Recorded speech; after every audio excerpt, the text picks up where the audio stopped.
First of all, I want to welcome everyone to this press conference. We have an announcement to make. A lot of people in our area have had the misconception that the COVID-19 pandemic is not relevant to our area, that we're not going to be impacted. We're here today to announce that there has been a diagnosed case of COVID-19 in Pike County.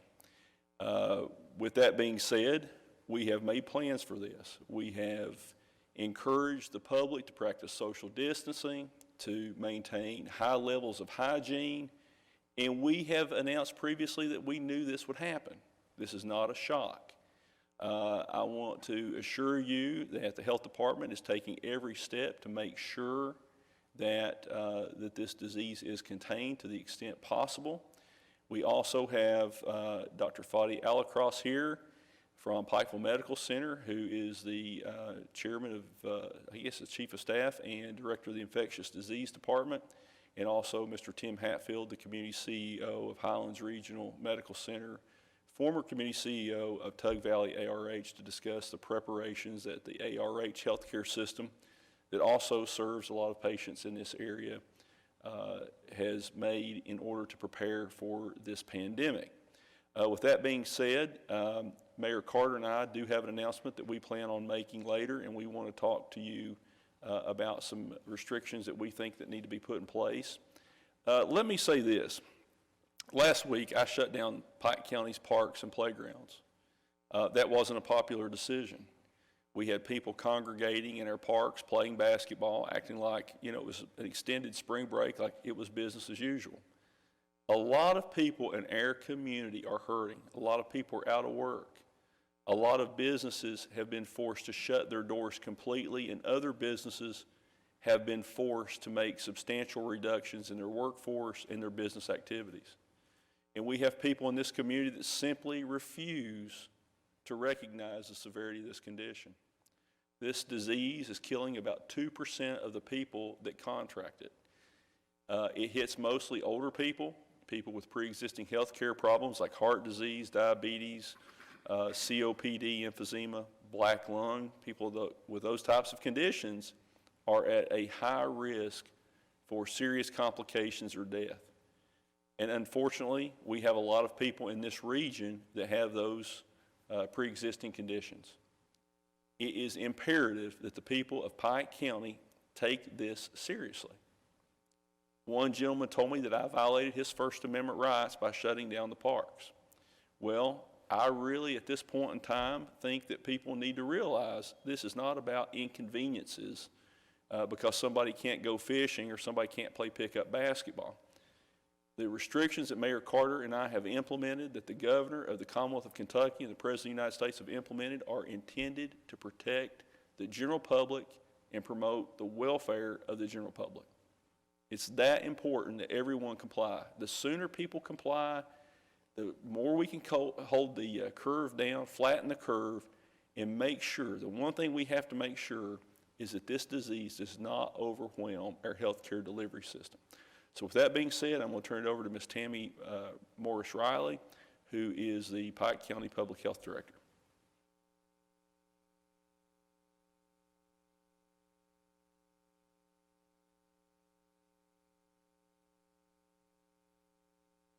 Thank you, Judge.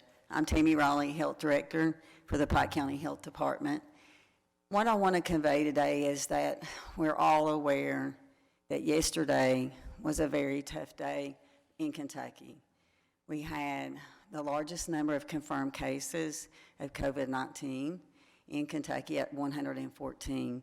We had 7 additional deaths. That's 7 additional Kentucky citizens who lost their lives. We've had a total of 591 confirmed cases. As the Pike County Health Department Public Health Director, it is my burden to inform the Pike County citizens that we do have a positive confirmed novel coronavirus case in Pike County. Now, while we knew this was coming, and we've been talking about this for many weeks and preparing for this for many weeks, for those of you that have been practicing social distancing and listening to the leaders that are here today and in the community, listening to the healthcare professionals about good social distancing, staying healthy at home, thank you. For those of you who thought it would not get here, I hope and pray that this is a wake-up call for you. We are all neighbors and we're all in this together. And as leaders in a very experienced health department, we do have a plan for you. And I'm going to talk about that plan very briefly, but I do want to point out in regards to the positive case that it is a male, a 28-year-old male, who is in isolation at home and doing well. And that I have, the Pike County Health Department has a very experienced staff. We have a nurse administrator who has worked for the health department for over 20 years. We have a regional epidemiologist. We have an extremely behind-the-scenes trained staff who has prepared for this for weeks. And we have everything in place to prepare and have the very best outcomes for Pike County. So I want to reassure you of that. I want to thank the leaders of this area, the leaders that are here today, and those leaders out there, like with the university and the school systems. I want the Pike County citizens to know that they made very important and tough decisions weeks and weeks ago in order to protect us here in Pike County. And so that may very well be the reason why there's been a delay in a positive case in Pike County. But I do thank them. I'm forever grateful for those swift and early decisions. And I know they have some other decisions that they're going to discuss at the end of this conference. But I do want to take this opportunity that I have to remind the county about our plan that we have in place and that we've had in place for weeks, and it's the 5C plan. This plan will work. It has worked. It will continue to work for us. And I'm going to go over the 5 C's very briefly, and I will probably spend more time on the first C, and that is do your civic duty. It's important now more than ever. What that means is we're asking you to stay healthy at home. And I think there's some misunderstandings about that. When we say healthy at home, we're saying nesting with your family. Now, my mama lives down the street from me, but I don't live with my mother. Therefore, I am not getting within 6 feet of my mom. And my brother may live next door. My best friend may live down the street from me. But I'm not going to get within that 6-foot social distance with those individuals. I'm only nesting with those that I cohabitate with. And here in Eastern Kentucky, we're very close, and family is family, but this is not the time to go over to grandma's house or visit with your cousin or your best friend. So I want to remind you, it's your civic duty to nestle or stay healthy at home only with those that you cohabitate with. Also, calm.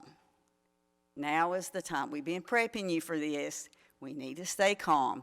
Go to reliable resources for your information, like the leaders that are here today in the Pike County Health Department. Go to our website and like it. Go to our Facebook page and like it. You will get reliable information there. And then also cover, clean, and contain. So, of course, cover coughs and sneezes with tissue and discard. Clean, clean, clean. I like to say, imagine that your hands are covered with glitter, and you need to wash your hands so you can do a project with white paper, and you would not want any of that glitter to get on the white paper. Wash your hands as if you need to get rid of all the glitter. Wash your hands twice as often, twice as long. Clean high-traffic surface areas. And then also contain. If you're sick, stay at home. If you've been exposed to someone that you believe is sick, contact the health department, contact your private provider, and quarantine yourself and monitor your symptoms. So I wanted to remind everyone of the 5C plan. That is the plan that the healthcare providers, the health department have put together for the Pike County citizens. We've been working on this for weeks. That message is out there. It is more important now than ever to follow that plan. I also want to remind the county, please do not let your guard down. we have a high rate of comorbidities in Eastern Kentucky.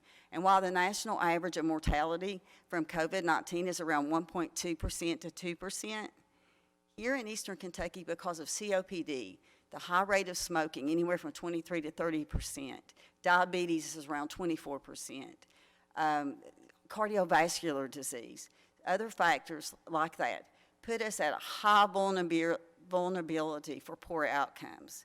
Please remember that over 10,000 of our citizens are in the age of 65 or older. That is a high vulnerability demographic. So think about this. This is my final statement. Think about this. If my health department, if the nurse administrator, the epidemiologist called you today and said you were a COVID-19 positive patient, we need to now know where you have been in the last 14 days. Who were you in contact with? Would you be proud of your answer or ashamed of your answer? That's all I have to say. Thank you very much, Judge Jones. I do want to point out that if you have a question, we can take some questions at the end briefly. If you would post those on the Pike TV Facebook page, we'll try to monitor those and address a few of those questions. This time, I'd like to ask Dr. Fadi Alacross, who is the Chief of Staff at Pikeville Medical Center, to come up and address their steps, what they're doing to address the COVID-19 pandemic from the hospital's perspective, as well as some things that we think the public needs to know as well. Thank you. Doctor. Thank you, Judge.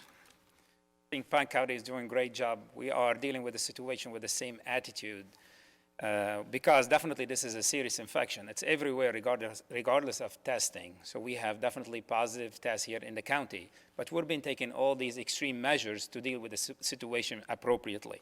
Let me say like word bit that the number of cases of COVID-19 across the whole United States is spiking, and this is because we're doing a little bit more testing. We're being criticized recently that we're not testing our patient. So at Pikeville Medical Center, we're actively testing patients. We do exactly what the CDC guideline will tell us to do. We cannot run the test on everybody. However, qualified patients for testing are getting the test. And we are the people who want the test to be in-house, but there is some allocation issue that we cannot get the test in-house because it's prioritized to areas with high activity of COVID-19.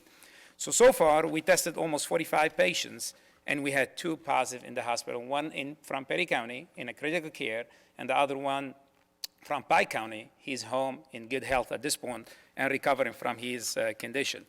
Let me say a word about the testing and about some of the tactics and logistics behind the testing. This is something really complicated. This is not something we can do here at Pikeville Medical Center. And still what's called the RNA, or what's called reverse transcriptase PCR, is the backbone of testing. You do a nasal swab, and you have to put it on certain media and send it to a reference lab. We're talking about centralized lab. There are few here in Kentucky that can do that. People that tell me that the turnaround time is somewhere between 4 hours, 6 hours. Yes, that's true. Keep in mind, we have time, we need the time to transport that media and these samples to the reference lab. And this is putting us behind 48 hours best. Sometimes we need some days, 10 days sometimes to get the test available. And this is putting us in a very bad corner because we're utilizing isolation room, we're utilizing PPE, personal protective equipment, and there is a lot of expenses behind doing this. So we definitely benefit of having the test earlier to make earlier decision, as well as to implement our protective measures and try to cut down our expenses. So we're definitely testing. This is just for the public to let them know that we are definitely testing people for that. Going back to the point, this disease is transmitted by droplet and by contact. So if somebody in front of you within 6 foot distance, coughing or sneezing, expelling all these secretion, coming to your face and your mouth, you're gonna get the infection. That's why we emphasize and put too much emphasis on the social distancing. The same concept happens as well to contaminated surfaces. If you touch these contaminated surfaces without cleaning your hand and put it back again on your mouth and your nose, you're gonna get contaminated. That virus is spreading rapidly and exponentially, and currently we are ranked 1 in the world in the number of cases of COVID-19. We need to blunt that curve, and the best way to blunt that curve is by practicing social distancing and following all these preventive measures. Mr. Riley touched a good point about the vulnerability of our area. So we have tons of patients with heart disease, diabetes, obesity, lung disease, and this is very alarming for us. What applies to other areas when it comes to the fatality doesn't apply here. I believe if it comes here, we're going to have much more mortality because of the vulnerability of our patients. So I want you to please practice your civic duty. This is extremely important. Be kind and be nice to your brother, sister, neighbors, and the only way to block that infection from going from one person to another person is by striving the virus. Cut down on interaction between people. Keep that 6-foot distance. When you go to stores, make sure that you have 6-foot distance between one person and another person. This is the only way we can flatten the curve and cut down on the spread of the infection. I want to also point on something extremely important here in the area, smoking and vaping. Okay, we're seeing like tons of cases now in the young population. We're talking about over 1/3 of the cases of hospitalization in the United States, and this is based on the CDC publication, March 18, 2020, in the age group less than 45. We have no explanation. But I believe, and other experts, they believe that vaping and smoking adding fuel to the fire of COVID-19. So we have noticed that recently CDC issued an alarming issue about vaping and lung disease. So there is definitely a risk of having lung injury from vaping and smoking.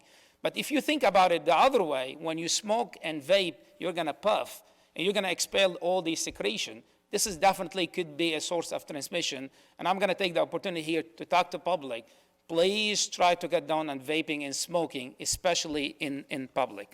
So going back to the point, yes, people above the age of 60 or 65 having diabetes, heart disease, morbid obesity, lung disease, any kind of coexisting comorbidity, including immune problem like cancer, being on biological agent, connective tissue diseases, yeah, definitely at high risk to catch this infection, and they can suffer a very bad consequences. So let me talk about our attitude as men. So there's some study also showing that men can suffer complication more than women, and this is true because unfortunately we are engaging ourselves in riskier behavior. As a man, we don't listen to anybody. We don't like social distancing. We gather more and we spread the infection more.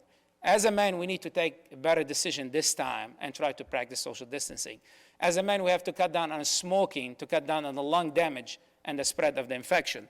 Women, they have better genetics and they have better immunity, and there is a little bit more mortality for men compared to women. It's not a big difference, but this is alarming, and I want you to follow all these preventative measures. Let me tell you a little bit about what we're doing here at Pikeville Medical Center. I think our top priority from Pikeville Medical Center, from our executive team, from Mr. Blackburn, and to everybody working at Pikeville Medical Center is the safety of the community. And we try to provide high quality, world-class quality care while practicing social distancing. And this is exactly what we do here at Pikeville Medical Center.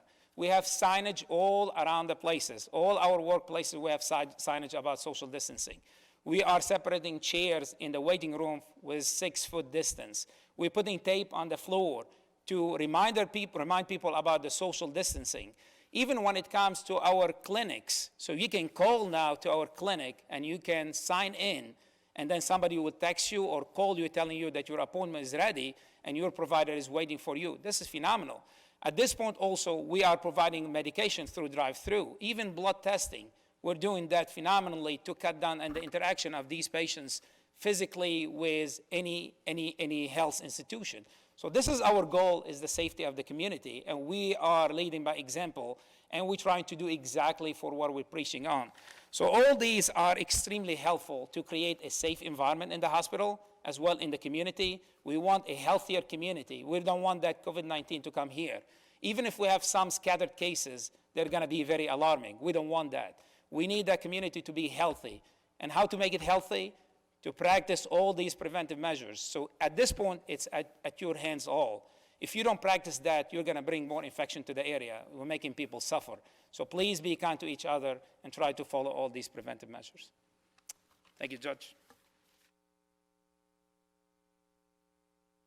At this time, I'd like to ask Highlands ARH CEO Tim Hatfield, who is a Pike County resident, if he would come up, talk about their preparations for this pandemic. But Tim, something I think also would help is if people understood the necessity on packages and materials they're bringing into the home There's shoes, which you explained to me yesterday, and how that is a source of transmission, or at least keeping the virus alive. If you would come on up and address that, we appreciate it. Thank you. Thank you, Judge, for an invitation to talk today. And of course, ARH, we're made up of 13 hospitals across 2 states, over 6,000 employees. And, you know, just the comments I heard earlier, it's all about communication. It's all about being prepared. You always say in Eastern Kentucky, you plan your work and work your plan. And from a standpoint as a system, we've been working on this pandemic since early March with a lot of operational conference calls and a lot of discussions with our medical staff, not just our medical staff, but also our ambulance services in the community. We can never be over-prepared for a pandemic. This is something we've never seen before. This is not just Eastern Kentucky. This is the entire United States and the entire world. We have to find ways that we communicate better than ever so we're all on the same page, from the health department to the hospitals, to the county judge, to the mayor. It's all very important that communication continues to take place. The other thing is we're learning every day. We may start a process, and by noon we figure out a better alternative way that's more safer for our employees and more safer for our community. And just like the physician said, at the end of the day, it's all about protecting our community. We're not surprised that COVID-19 come to Kentucky, especially Eastern Kentucky. We've been prepared for that. We've heard social distancing for a number of weeks now and how important that is. And let's face it, in our culture, we have a tendency to shake hands, and I call it hugging and loving a lot. We're going to have to stop doing that for a little while. We've got to protect ourselves, but we also have to protect each other. At the end of the day, it attacks all different age groups. I know we hear a lot more about the seniors, the 60, 70-year-old folks, but there's been deaths across the United States of younger people. There's been folks that have carried the disease that have been 1 to 2 years old. So even though you may feel great and not realize that you have COVID-19, you could actually be a carrier of COVID-19. So the worst thing you could do is be a carrier and take that to your parent or grandparent or whatnot. Just like Tammy said earlier, it's a time to shelter in. It's not a time to shelter in as a family in a community, but to stay in your household. We have a lot of technology today that we've never had in the past during the pandemic in terms of FaceTime and social media and ways to communicate. Use that media. It's important. If you have opportunities from a business standpoint and you can do Zoom meetings, you need to be doing those. What we've done at Highlands ARH and across the ARH system from an operational standpoint is we've tried to curtail the entry and exit to all of our buildings. We have one way into our buildings. We have one way out. If you are what we call a sick patient that needs ER care, we have an area of the hospital and the ED that I would call you a walking well patient. Let's say that you present to the ED and you need stitches, or you're a COPD patient, or you have some other concerns besides a respiratory concern. We're going to isolate you in a certain part of the hospital in the ED. If you present, and I know this has been talked a lot about in our community, but if you present and you don't have the symptoms, the tests are very short-handed nationwide, not just in Kentucky, but across the entire United States. So today, what we're talking about in terms of the criteria to be tested would be a temperature of 100.4 or 100.5 and respiratory distress. Of course, the other factors that play into that: have you been out of the country? Have you been on a plane? Have you been on a cruise? The last question that was asked a couple of weeks ago: have you been in an area of Kentucky or another state that patients have tested positive for COVID-19? At the same time, these are questions we ask all our patients at the door when they come to our hospital. Some may see that as an inconvenience, but at the end of the day, it's a protection for not only our patients, but our staff and their entire community. And, you know, you can go back and look at some of the studies out there and some of the literature. This is a virus that lives on a lot of surfaces. On a surface, I've read some literature earlier in the week, it can last up to 2 to 3 days. On a cardboard box, think about this, it can last up to 24 hours. It can last on your clothing, in particular your shoes, up to 5 days. There's a lot of instructions with healthcare workers when you go home to declothe before you enter the house, if you got an ante room or a mud room or a garage, and then take your shower and then clean your shoes off. Again, these may sound like overprotective measures, but we never can protect our family and our loved ones in our community more than what we need to today. Like the judge said, I know it's difficult in some decisions he's had to make. I know it's very difficult in some decisions our governor's had to make. But if you look at Kentucky, compared to other states, we've been very proactive with this pandemic. And we hear a lot about flattening the curve. It's important. So far, Kentuckians, we've done a great job. Eastern Kentuckians, we've done a good job. We've got to be more mindful now, and we've got to do a better job. We have our first case. We probably will have more cases. But if you practice the social distancing, you hunker down in your house, you don't get out and go to your local stores and mass mobs. I mean, I'll be very honest with you. My concerns are it's the first of the month. I hope that folks do pay attention and they do what's right, not just by themselves, but by their community and their family. It's very, very important. And I can never stress the importance of communication from top to bottom. Again, from the judge to mayor to the health department. We've set up some calls in Prestonsburg with Judge Wims, Mayor Stapleton, the health department. We have calls 3 times a week. I don't think we could ever talk enough. We talked about patient protective equipment, more valuable today than what ever has been in terms of what we done when we go in to take care of a patient and how we take it off, how we call that doffing, how we take that equipment off. We have to look out for each other. In a lot of situations, we've set that up to where you sort of have a buddy that watches you take that off to make sure you take it off appropriately. The worst thing that we could do in healthcare is actually be a spreader of disease, and we don't want to do that. We want to be over protective and cautious to do the right thing by all. So again, this is a disease that no matter what age you are, you have potential to be impacted. Again, if you don't feel bad, at the end of the day, you may be a carrier. Checking those temperatures at our doors are very important at our facilities. And if you have a temperature that's 100.4, you're not allowed to enter our facility. That's not the way we've always done business, but that's to protect you, but also to protect our patients and our community. So I appreciate the opportunity to speak today, but we have a lot of work to do. I hear a lot about Kentucky Strong. Being from this region, it's more important today. When we have a crisis, we've always bonded together and worked together. County lines don't play a role in that. Different healthcare organizations don't play a role in that. We're all in this to make sure we do the right thing. So not only are we are Kentucky, we are Eastern Kentucky, and we're strong. We've been through a lot, and we will get through this. It's going to take some time, but we truly have to work together in partnership.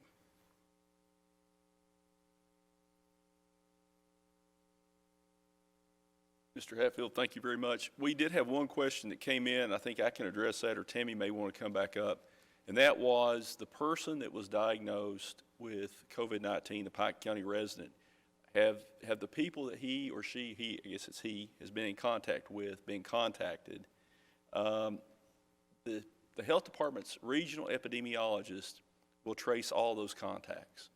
So anyone that may have been exposed to that person or in contact with that person will be contacted by the health department. And they are absolutely monitoring that person's condition for any changes. If the person were to get, I guess, more ill, then of course they would be able to go to the hospital, but they are being monitored, and any individuals that they came in contact with will be contacted, and I assume monitored also. Is that correct, Tam? Come on back up and explain that. When I referenced my experienced staff back at the Pike County Health Department, the regional epidemiologist, the nurse administrator, our rapid response emergency team, they've been trained and been through mock scenarios and some actual scenarios with ICEPA, for example. So they're quite trained on what to do, and the positive case has been contacted, has received the materials that individual needs to receive, and then they start what's called the tracing process, and that individual also gives us the names of everyone that they've been in contact back to a certain period. Those individuals are contacted, they're given guidance materials, and those individuals check in with the health department daily, and depending on their symptoms, then maybe more than daily. So it's quite a controlled process that has been practiced, and in reality, we've actually implemented it with other types of situations similar to this, not to this, pandemic extent, but they've had quite a bit of practice with this, and There's a regional epidemiologist on site today and yesterday, and they worked until the evening working with those individuals. So it is definitely covered and being managed very professionally.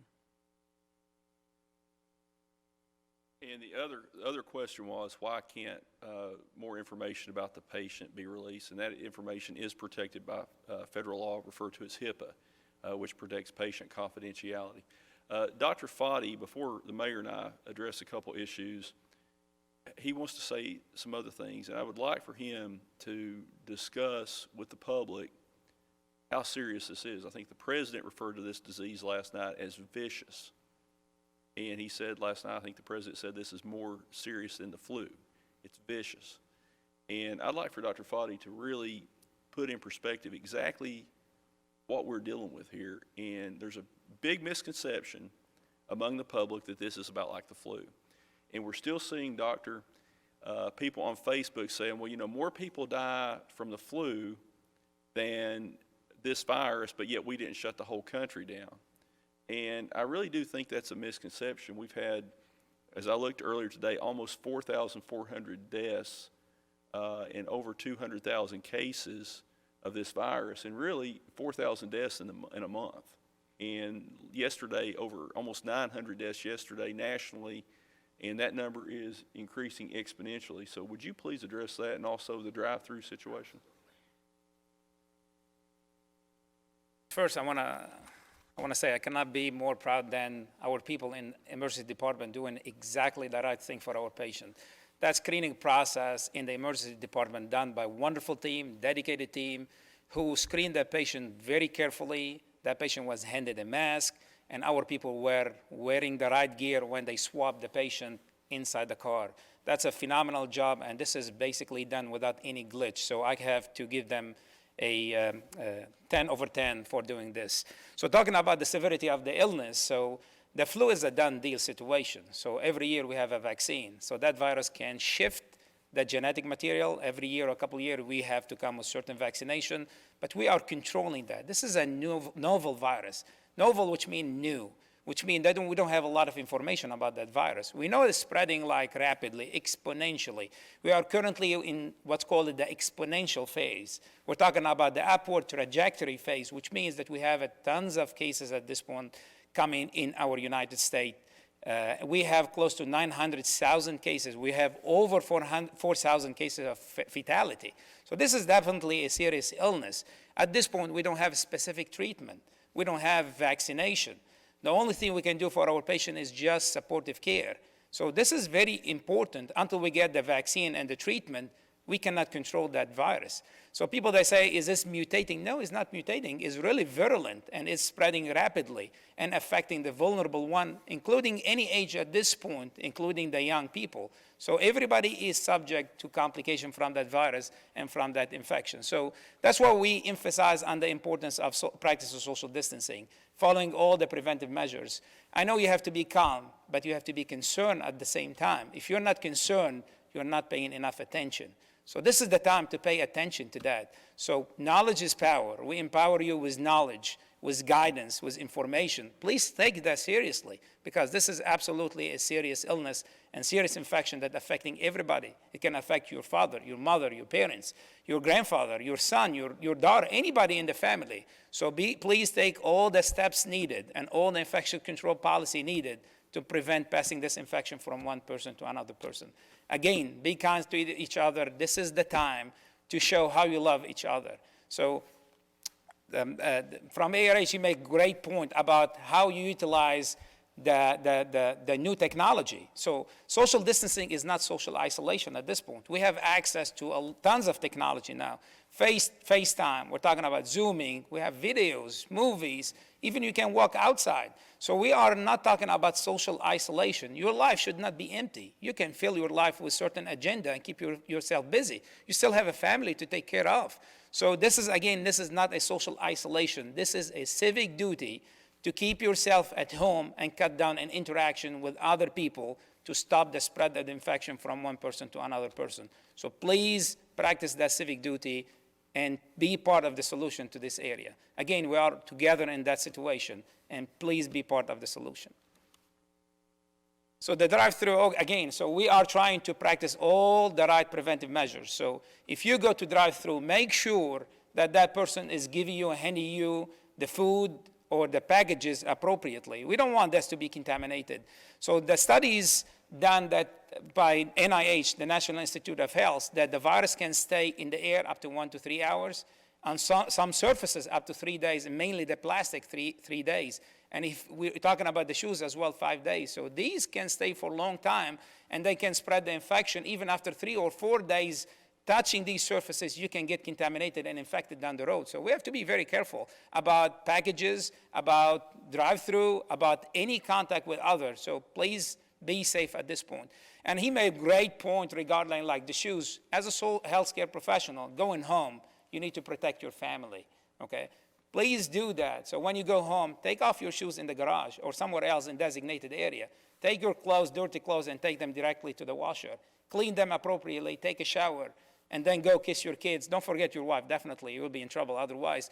But, and also take care of your pets. So these are extremely important. We're talking about badges also for healthcare professionals. Clean them very well because they can stay on surfaces.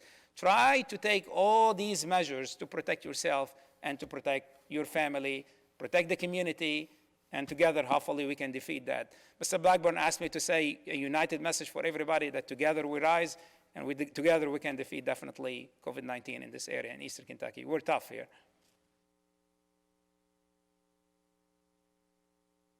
Thank you, Doctor. We have implemented several restrictions. Like I said earlier, we had shut down the county parks and playgrounds simply because we have no ability to make sure those facilities are clean, and we did have people congregating. I'm going to bring up the mayor momentarily.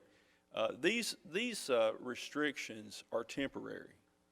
And I saw one question where somebody basically said that we're violating or tiptoeing around the Constitution. That's absurd. Let me tell you, there are over 4,000 people who have died of this disease. And if you listen to a lot of the healthcare professionals who've had this disease, they talk about how seriously ill they became.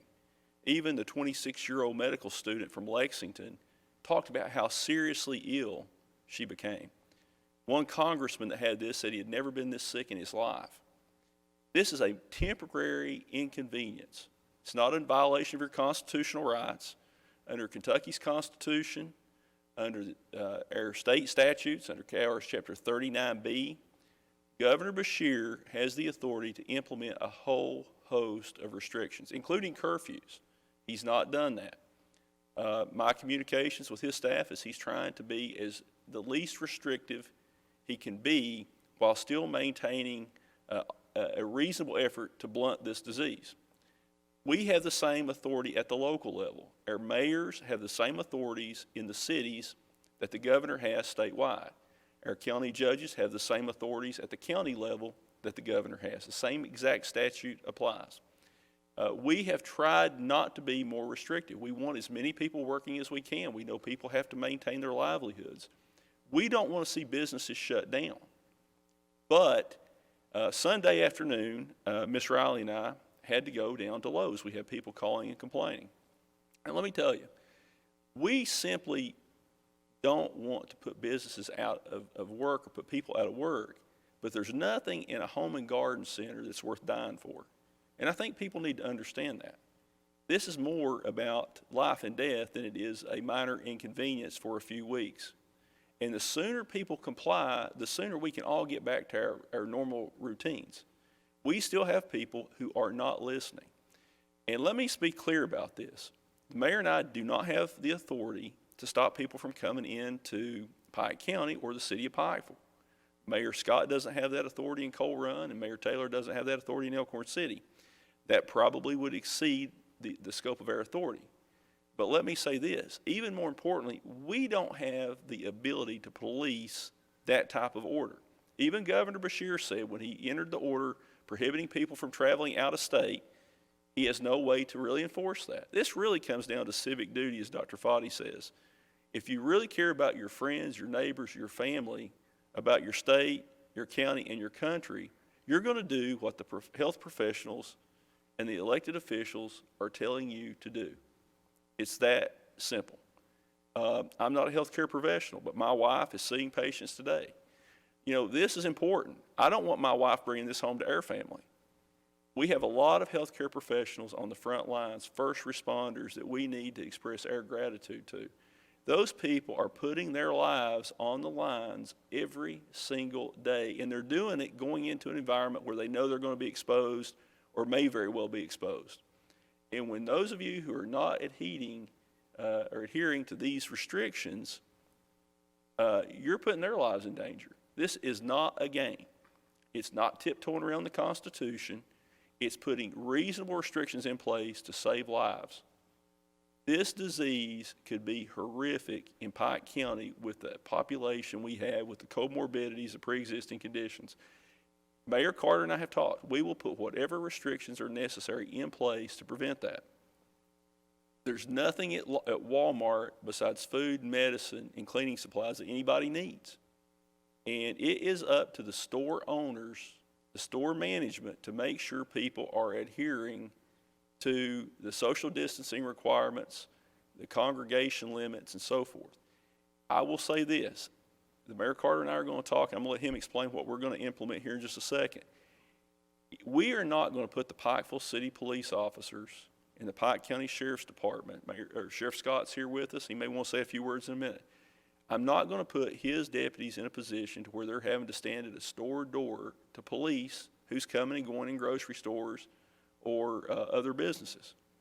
Simply put, if the business owners and operators and management don't strictly adhere to the guidelines that the CDC has mandated, the governor's put in place, and that Mayor Carter and I are going to implement today, we will act to shut that business down, and the health department has the authority to police that.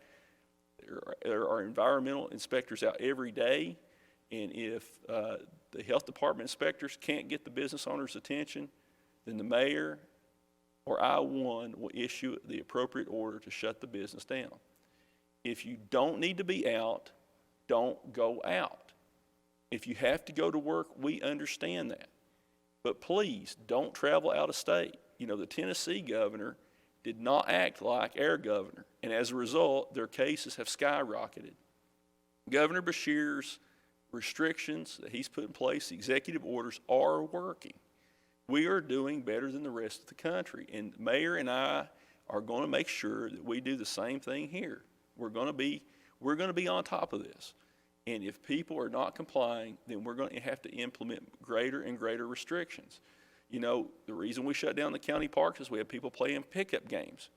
You know, if they had been going to the walking track and walking, not a problem. If they had been going up to, say, Grants Branch Park to fish, not a problem. But when you're congregating and having picnics and playing pickup basketball games, we can't have that.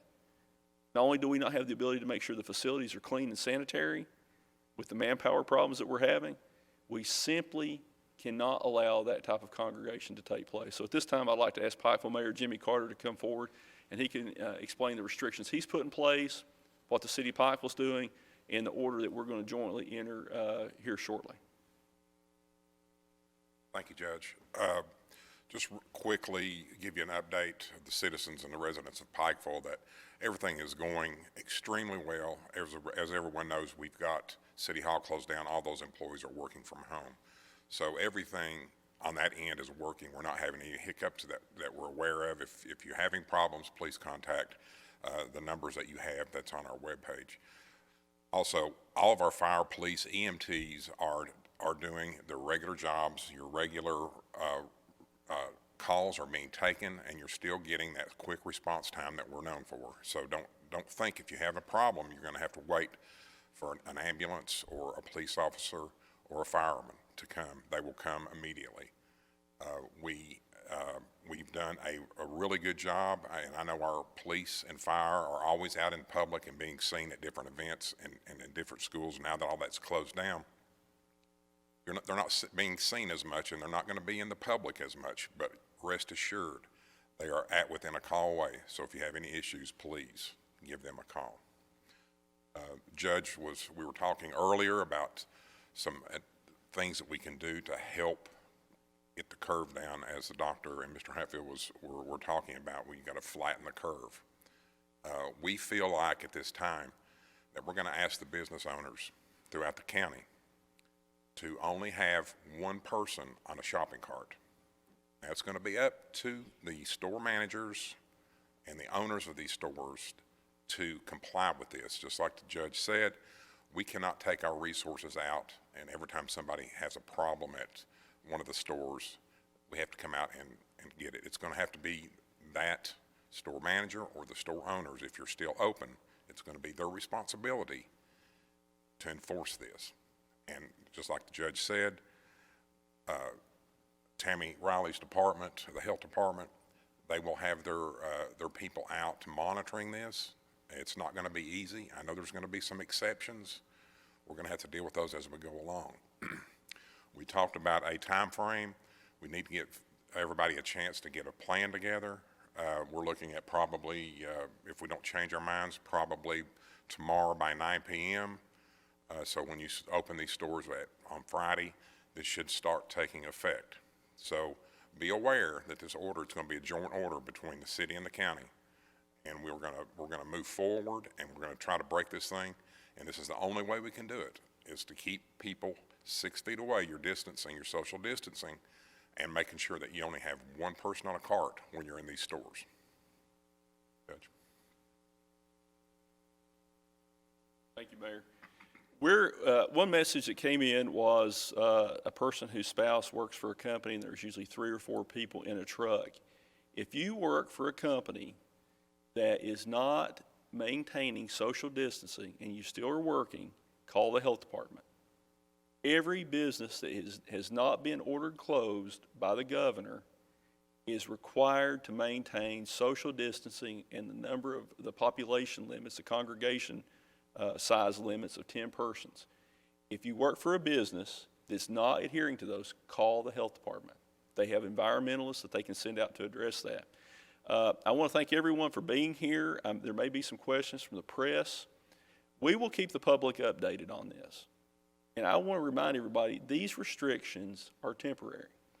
I issued another executive order that will be made available to the press today. As most of you know, the county over the years has experienced a large loss of coal severance tax revenue, and we anticipate that this will cause some significant financial problems for the county. One source of labor that we've used for many years is volunteers from the jail work release program. It saves the county about $1.5 million a year, and the State Department of Corrections is not allowing any inmates out. We have had to completely reorganize the Pike County solid waste system. It has not been without glitches. There have been problems, there's been missed pickups. This is a situation that we hope to address, and we're working every day to address it. The crews from the Pike County Solid Waste Department deserve a special thanks. The management and Judge Hickman, they have worked extremely hard. Chuck Morley and Stephanie Clevenger, the 2 managers in the Solid Waste Department, our foreman and our employees are working 12-hour days to address this. It's a system that we inherited, that we're trying to refine. We're trying to create a situation where we can correct the missed pickups. But what we've noticed over the last week is an increase in the daily trash production of about 20 tons a day. Now, we don't have a good explanation. Maybe it's because people are eating at home more. One thing we are noticing is that people are, because they have cabin fever, or they're cooped up at home, they're cleaning out houses, they're cleaning out garages, they're doing spring cleaning, they're cleaning out their pantries and throwing away a lot of old canned foods and things like that. Our manpower is stretched pretty thin. And today I issued an order that puts limits on what Pike County Solid Waste will pick up. We will be unable to do any bulk pickup. Appliances, furniture, things that we ordinarily would be able to pick up, we are not going to be able to do that. And we are asking people to take reasonable steps for a temporary period of time to refrain from excessive trash production. If you can postpone a spring cleanup or cleaning out your garage, we're asking you to do that. Only ordinary amounts of household trash are going to be picked up. It's something that we're having to do. We're incurring a lot of additional costs in terms of overtime because our crews are working 12-hour days, and we've got some employees that have even been out working on Saturdays. It is an inconvenience. It is temporary. So we're asking the public to help us address that problem. So at this time, we'll open the floor up to questions. If anybody has a question, we'll start over here. Buddy, you have anything? Chris?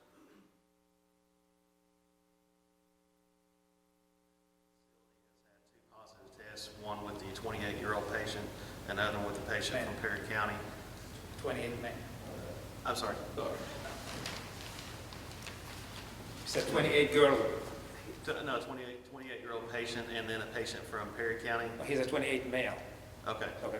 The patient from Perry County, is that the patient that Perry County confirmed yesterday? Yes. So this is a case was transferred from another facility to our place, and this is where we did the diagnosis in our place.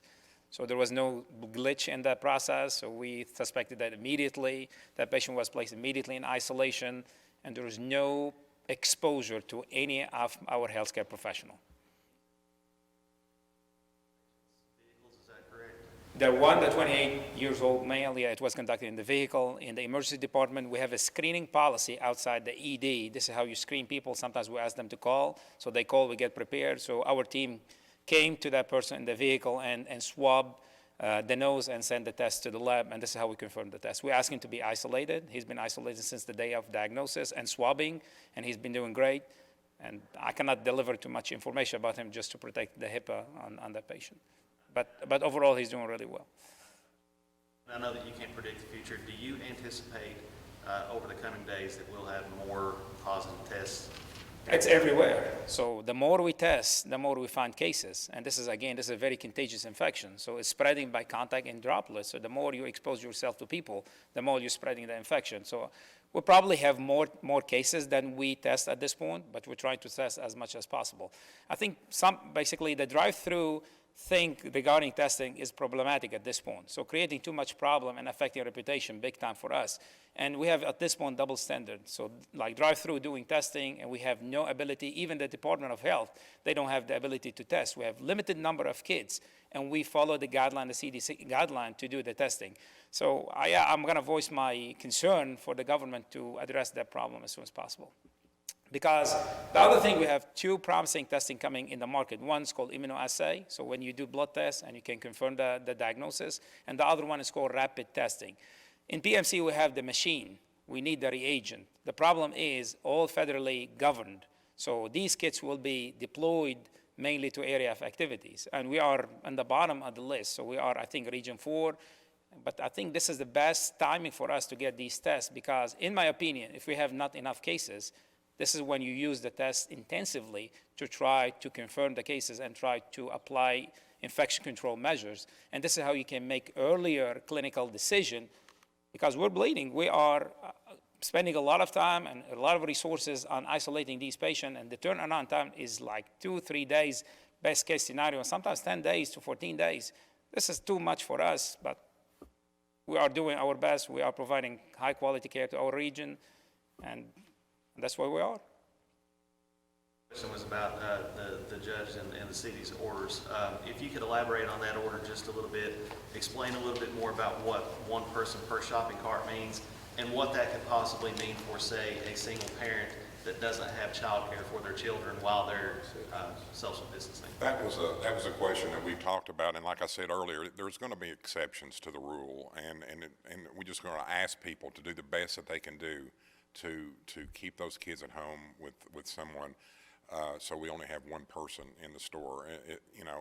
It's a very difficult, and just like everybody said up here today, we're a hugging people, and shaking hands and socializing, and we do a lot of socializing at the stores when you see your friends and family, especially now that we don't get out that much. So yes, it's going to be difficult, but I think it's very important that we continue to narrow it down as much as we can to keep one person on a cart and not bring kids with you or loved ones or brothers or sisters or whatever it may be.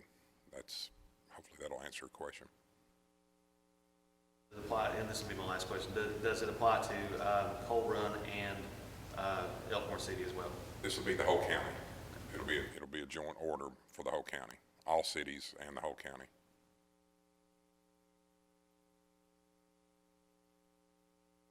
patient that was transferred from Hazard? I can say that he's in critical condition in the ICU, but I cannot deliver more information about that. I want to protect the HIPAA of the patient. Yeah. Individual, the 28-year-old, traveled outside of Pike County to an area with more cases recently. I think I can address this unless Fadi or Tammy does, but we believe that the exposure that this individual had to others has been very limited. We are very lucky that we have a regional epidemiologist based in Pikeville, and the epidemiologist will be tracing all contacts. And if somebody has been exposed, they'll be made aware of that and asked to isolate or go into self-imposed quarantine for 2 weeks, I believe it is. And so we're going to do everything we can to make sure if somebody is test positive, that those contacts are traced. The problem is when you get so many cases that you can't trace them, and it's spreading rapidly throughout the community. And I'm going to go back to Chris's question about this one person per cart order. We understand there are going to be exceptions, but if you have children or loved ones and you don't have to take them to a store or take them out in public, why would you intentionally expose one of your loved ones to a pathogen that could kill them, or that they could bring home and kill somebody else in the family? So this is serious, and it's having a catastrophic impact on the economy. It's having a catastrophic impact on local and state governments, but there's something more important than that, and that's the lives of the people in our communities. It's our families, our friends, people we go to church with, people we work with.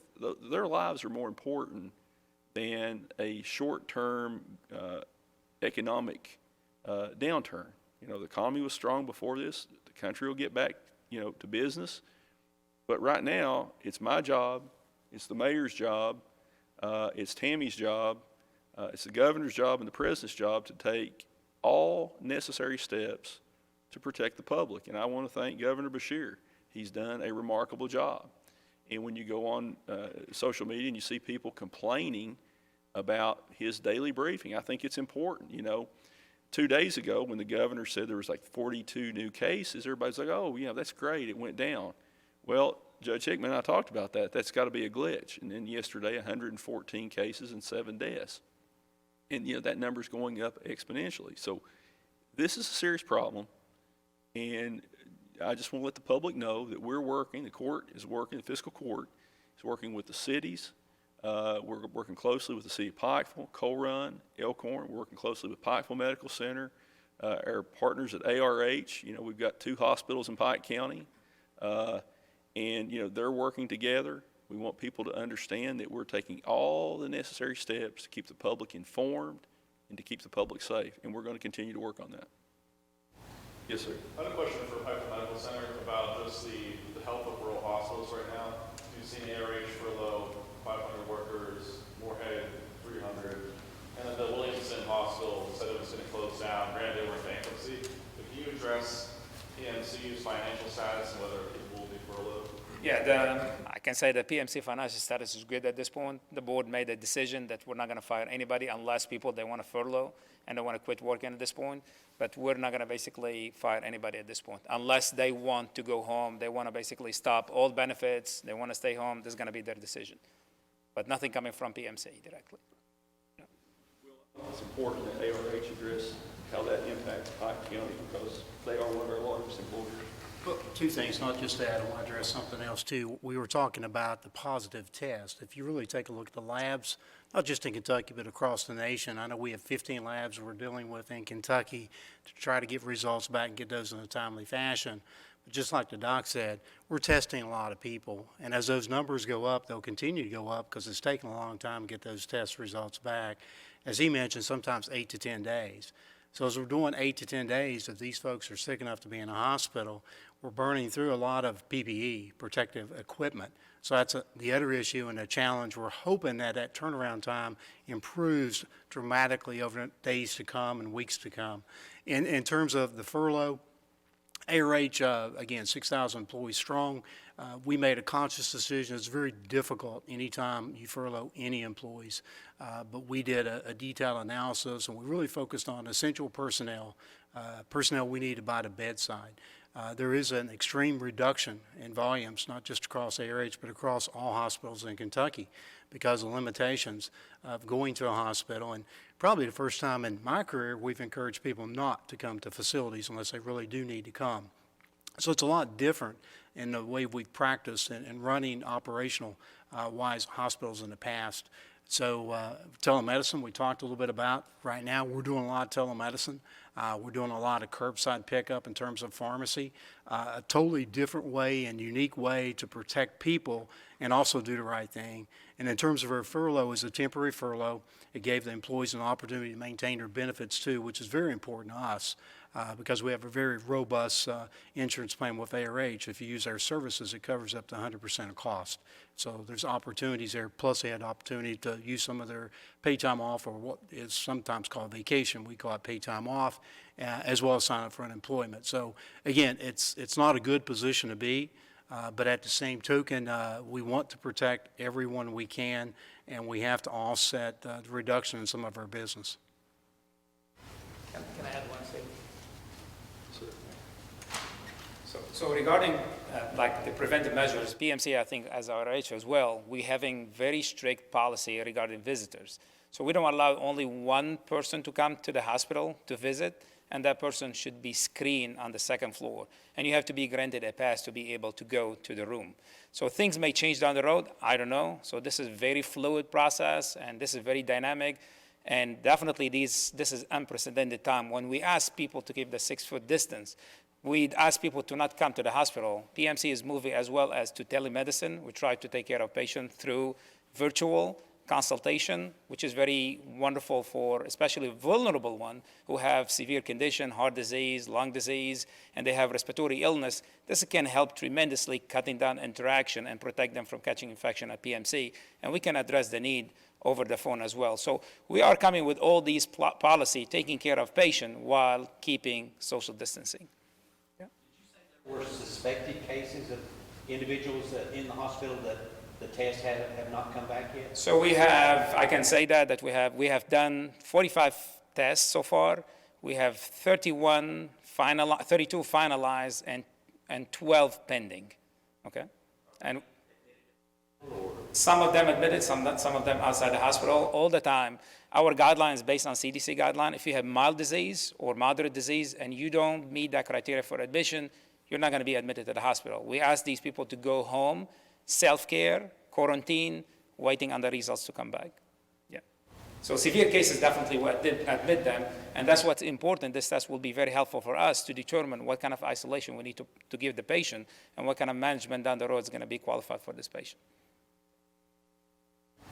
Just one more comment. You'll hear a lot about a PUI if you haven't heard that. That's the patient under investigation. So basically, the patient has had a test done based on the symptoms of the temperature of 100.4, 100.5, and some respiratory distress. Just like the doc said, the hope is a lot of those patients will shelter in for 14 days and be fine. But at the same time, they're called PUIs. The health department tracks those patients to make sure that they have an inventory of who those patients are in each one of our communities. And I know we talked a lot about the patient at PMC. HIPAA rights doesn't go away under this situation. The health department has a lot of authority to follow those patients. They know who those patients are. But in terms of sharing that information in the public, we still need to protect the Health Information Privacy Act. Judge, Tammy, Tim, Mayor, Dr. Fadi, this could go to any of you guys. Are there any plans in place right now for additional bed space in Pike County if we start getting more cases than what can be handled with the bed space we got right now in the hospitals? Thank you for the question, and that's absolutely a public health concern, so that is something that public health addresses. However, we're not in it together alone. We're in it together, as I've said many times. So we have worked very directly with emergency management, with the Pike County Court. We worked with Red Cross, but the Crystal Newsom, the emergency preparedness coordinator, In addition to our community meetings, we've been meeting as a community for many weeks. We had our very first case in Kentucky, I believe it was March 6th. I activated the operations center for the Pike County Health Department. Our roles changed and we went into incident command structure. And at that point, we started planning for worst case scenario, overflow at the hospitals, lack of care for the homeless, things of that nature. So alternate care site plans has certainly been at the top of our list. We've had much discussion recently, and we're working with emergency management and some other facilities that would be able to house those individuals. And it may not necessarily be the homeless, but you have to think of a patient who would be discharged from the hospital but would be going home to convalesce with an elderly grandparent maybe. Well, that would not be acceptable. So we've definitely had plans in place, and we're working on that to ensure that that those individuals would have a safe place to go and convalesce. And so yes, if does that answer your question and what your concern was? Yeah, I guess kind of the issue is that it's been discussed that the state government's been in negotiations, I guess, with some hotels and things like that to potentially use spaces like that. Have those conversations happened in Pike County with our places of lodging here? I'm not sure about hotel chains and at the Department of Public Health, but what I can tell you is that the Pike County Health Department has alternate care site plans in place, and that I feel quite sure, and we've had some conversations during community meetings, that ARH and Pikeville Medical Center has overflow plans in place. They have individuals that are assigned, their security officers, who are assigned to make plans. And keep in mind right now, most of these hospitals have elective procedures and surgery spaces that aren't being utilized, so they have ample space. I have a little more information about Pikeville Medical than I would ARH, for example, but they have ample space and plans in place to address that if they had overflow, not only in their ER, but in inpatient care. And if Dr. Fawdy wants, or Mr. Hatfield would want to expand upon that. But it is the Public Health Department's role to ensure that we have our plan and that the hospitals and local agencies have their plans in place. And everyone's has communicated acceptable plans to the health department. Just to follow up on that, I think that's something that we're evaluating in Eastern Kentucky as a whole. I know in Floyd County, we've had some discussions about alternative sites, not so much motels, but maybe some large buildings that could serve as maybe a non-COVID-19 operation, because in terms of COVID-19, you may need a lot of vent capacity. So a lot of those patients probably would stay in a hospital. Maybe some of what I would say your patients that have been on the verge of discharge, or maybe some COVID-19 patients that are at the end of the disease process. Maybe those patients could be transferred someplace else. A good example is typically we're sort of in a system, we have patients transferred into us from the critical access hospitals and other hospitals in Eastern Kentucky and Southern West Virginia. Maybe in the future, and this is a conversation I had with the ambulance services last week in Floyd County, there may come a time that we actually transfer our patients back to those critical access hospitals, in particular McDowell and Our Lady of the Way, to create more space and create a better, safer environment so we service more COVID-19 patients. Does ARH have an account for the number of ICU beds and low-pressure rooms throughout the system? That's an excellent question, and what we have done as a system, again, we started organizational planning about the second week of March, to be exact, March 15, right after the first case in Kentucky. We had conversations, but then we started our operation network plan. We have a total count of the entire system in terms of ICU beds, what's also called negative pressure rooms, also what's also called HEPA filters that will work in case you don't have a negative pressure room, as well as ventilators. So there is a master inventory on the entire count throughout ARH, as well as PPE.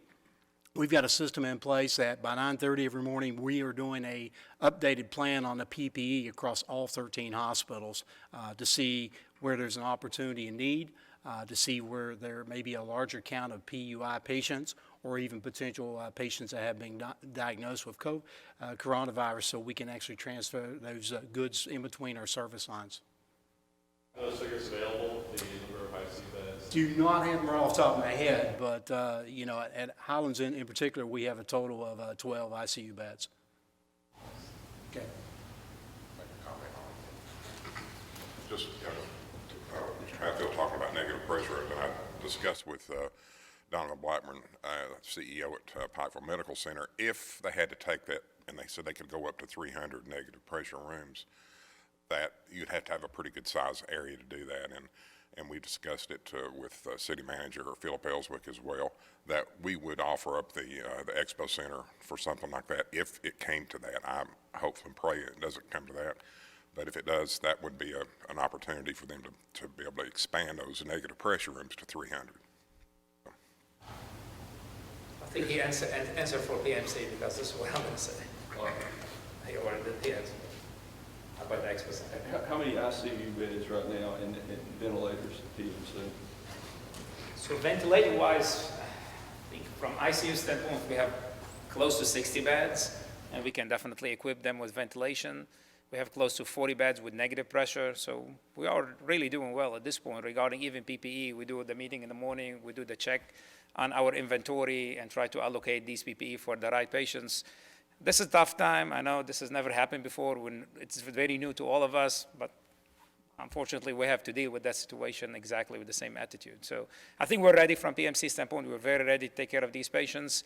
So these patients, if they're going to be hooked on ventilator, it's going to take a long time. And then the alternative option down the road is going to be difficult because they're going to stay at least 10, 14 days if they're going to go into critical condition, into ARDS. So it's going to be a long time on the ventilation. So alternative option down the road is going to be a little bit difficult, but yeah, Expo Center definitely will be a great option to facilitate the recovery down the road.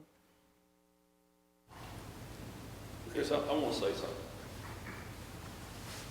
We've talked a lot, just what we heard about, expanding to the Expo Center, other sites, the number of ventilators. If people would just stay home and not go out, we don't have to worry about that. If people will do what they're asked to do in terms of social distancing, not congregating, and practicing proper hygiene, that's not even going to be, it's not going to happen. On the other hand, if people keep, turning their nose up at these restrictions and saying it's not going to happen to me, it's a hoax or whatever they want to call it, then that's a real possibility. And the real possibility here is with the number of people that we have. I think Tammy told me earlier, in Pike County, we have over 10,000 people 60 and older. A lot of other people below that age with comorbidities that we've already talked about. And the problem is, if you get enough patients, and enough of those patients require hospitalization or mechanical ventilation, there's only so many ventilators. And, we saw that happen in Italy, where they were having to make a decision who got the ventilator and who died. We don't have to deal with that here, and we will never have to deal with that if people will just do what they're supposed to do. On the other hand, if they don't, then, we can't predict what the outcome is going to be. So, if there's nothing else, then we're going to conclude that, buddy. The amount of people in the county, obviously once those numbers start rising, if they do, that's a possibility. Would you have any words of encouragement to people at home who are watching as these numbers come in? Well, what we know is we've only had one case. Other parts of the country have been impacted catastrophically by this. We know what's happened in New York. We know what's happened in some of the urban areas. One beautiful thing about living here is that we don't have a dense population center. People are spread out more. That helps. But it doesn't help when people are, running straight to Walmart, taking everybody with them, and running to Lowe's Garden Center and those kind of things. We'll get through this. I'm optimistic that we'll get through this. We have great healthcare facilities. We have some great healthcare providers. We have a dedicated staff at the health department.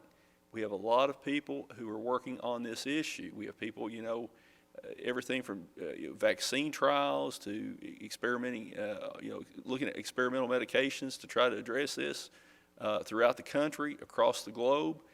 We'll get through this, but in order to make sure that we don't unnecessarily risk the lives of our friends and family members, please just listen to the guidelines, adhere to the guidelines, and a lot of these worst case scenarios, we're not going to have to be concerned with that. I'm sorry, I just have one last question. We've heard some reports of people from kind of hotspot states like New York coming to Appalachian counties to kind of escape or get away from the coronavirus in those areas. Have you all had reports of that, and is that something you're concerned about? We have not. The biggest factor that we've had is, the governor of Florida wouldn't shut spring break down. We had young people from Kentucky traveling to spring break. We've had, people, going out of state to visit relatives. We have people that come in here on business. And that's why we're saying, it's why the governor has said, no unnecessary travel.